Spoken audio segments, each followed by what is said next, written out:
manera de desarrollar el empleo y la aumentación o disminución de empleo viene ligada a la innovación. Lámina siguiente. ¿Cuáles son los motores o las fuentes de la innovación?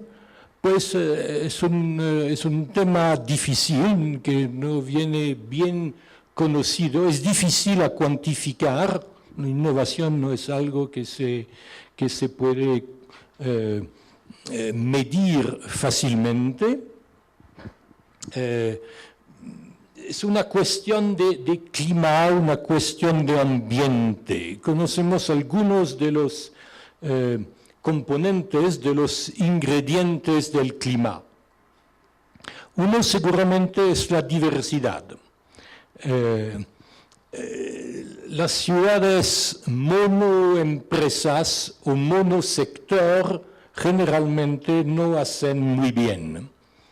Y por eso es mejor tener muchas empresas pequeñas o medias que tener muy pocas empresas muy grandes. Hay un estudio bastante viejo de los años 60 o 70 de un americano que se llamaba Kinitz, Benjamin Kinitz, que comparaba el desarrollo de Pittsburgh y de Nueva York. Las dos ciudades eran muy diversas. Pittsburgh dominada por 4 o 5 mega empresas, era Bethlehem Steel, Mellon, General Electric, era basada, y también tenían, yo creo, Heinz, el rey de la ketchup, y la salsa tomate.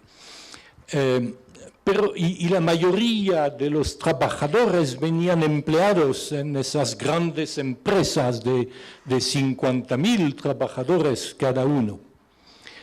Mientras que Nueva York no tiene ninguna mega empresa en Nueva York, pero hay muchísimas pequeñas empresas creadas por inmigrantes en el vestido o en la prensa o en todos sectores. Y lo que Kinitz notaba, no tienen el mismo espíritu de innovación que la gente que trabaja en una pequeña empresa del Bronx que debe luchar por su vida cada día, y la probabilidad que van a crear empresas y a innovar es mucho más grande.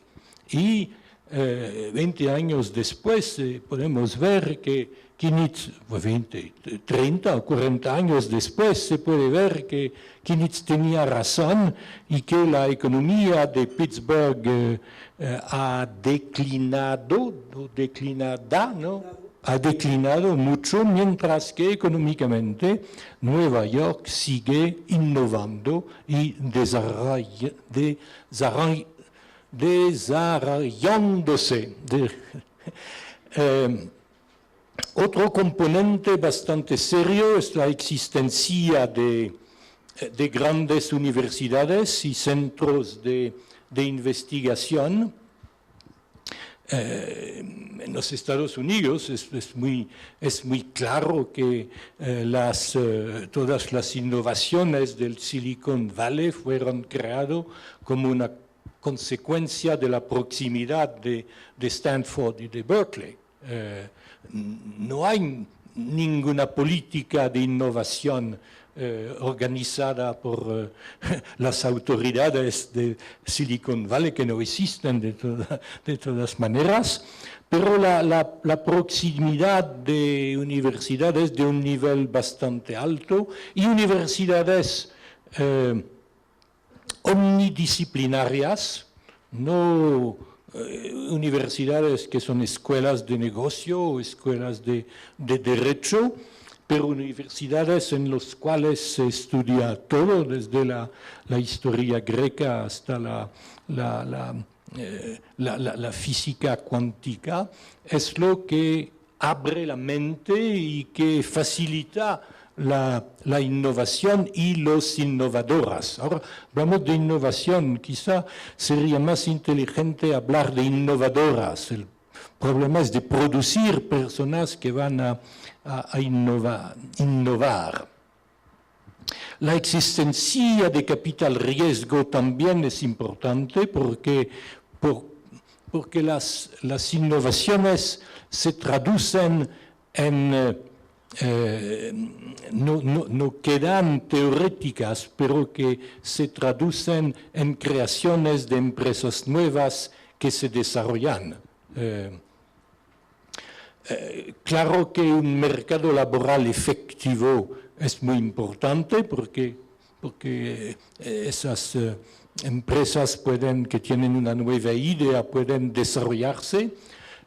Seguramente la infraestructura de transporte, pero no solamente de transporte, desempeña un papel y se debe también tener una ciudad agradable en términos de cultura, de educación, para atraer y retener los innovadores. Lámina siguiente, el papel del sector público. Como lo decía, la innovación toma lugar en las empresas privadas. Y el papel del sector público, creo, no puede ser directo. El público no puede definir sectores estratégicos y escoger empresas prometedoras para ayudarlas. ¿Por qué? Porque las innovaciones son posibles en todos los sectores. Yo hablaba del sector de la calzatura, es un sector en el cual pueden suceder innovaciones. ¿Y por qué el sector público no puede seleccionar las empresas prometidas? Porque el sector público no puede conocer, ninguno puede conocer cuáles son las innovaciones prometedoras. Por definición, una innovación es algo nuevo y es bastante claro que cualquiera sea la cualidad de los empleados de un gobierno, sea local o sea nacional, ellos no pueden saber más de lo que saben la gente que vive en empresas. Y la idea que pudieran, que podrían saber más y que podrían escoger y que podrían dirigir y conducir una política de innovación no es realista.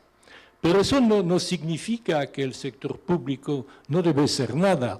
Su intervención debe ser indirecta, pero no es el menos importante. Hemos dicho que la innovación es una cuestión de clima y un clima innovador puede ser producido por el sector público cuando proporciona los ingredientes de ese clima, porque el sector privado no puede producir transportes, no puede producir educación de un nivel bastante alto y siquiera en muchos casos no puede producir tampoco la oferta de cultura, no puede controlar los suelos. Solo el sector público puede producirlos. Y lo importante es para el sector público de focalizarse sobre esos bienes públicos que él solo es capaz de producir. Creo que es la última lámina. De la última lámina podemos tirar algunas consecuencias de política pública basada sobre los análisis precedentes. Lo más importante me parece, yo tengo cinco puntos, se pudiera añadir puntos seguramente, pero una lámina debe ser breve, no se puede tener muchos puntos. Un primer punto es aumentar la rapidez de los transportes urbanos, públicos, pero también privados. Hay un peligro de focalizarse únicamente sobre los transportes públicos. Hay que mirar a los dos tipos de transporte. La segunda acción es la promoción de la compacidad de la ciudad. Una ciudad es más que promoción realmente, porque el poder público tiene instrumentos muy fuertes. En casi todos los países tiene el control de la ubicación de las infraestructuras que contribuye a la difusión geográfica de la ciudad y también da permisos para construir y por eso puede, teóricamente por lo menos, puede controlar el desarrollo geográfico de una ciudad. El tercer punto que me parece importante es el desarrollo de grandes universidades y centros de investigación. Quizá como profesor yo tengo que sobrevalorizar la importancia de las universidades, pero cuando yo miro los lugares en los cuales innovaciones aparecen, es claro que en muchos casos son ligados a la cualidad de universidades. Es una cuestión de cualidad más que una cuestión de cantidad. El punto número 4 es de ofrecer servicios públicos de calidad en el campo de las amenidades y de la cultura. Y el último sería de facilitar la vida de las pequeñas empresas, eliminar regulaciones que no son indispensables porque las innovaciones van a venir de las pequeñas empresas. Claro que si van a suceder, si tienen un gran éxito, no van a ser más pequeñas, pero al inicio es a donde aparecen las innovaciones. Y si uno piensa en las innovaciones más importantes de los 50 años pasados, son innovaciones de personas solas, como Bill Gates, que en su jardín o en su garaje inventó por lo menos la idea de Microsoft, o Steve Jobs, que inventó una manera nueva y más fácil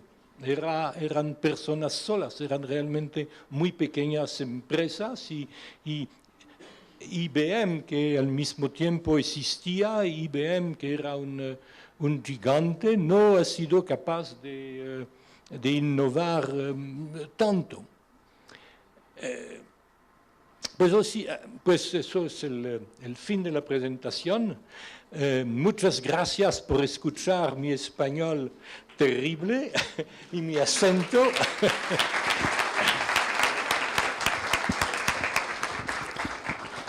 Muchas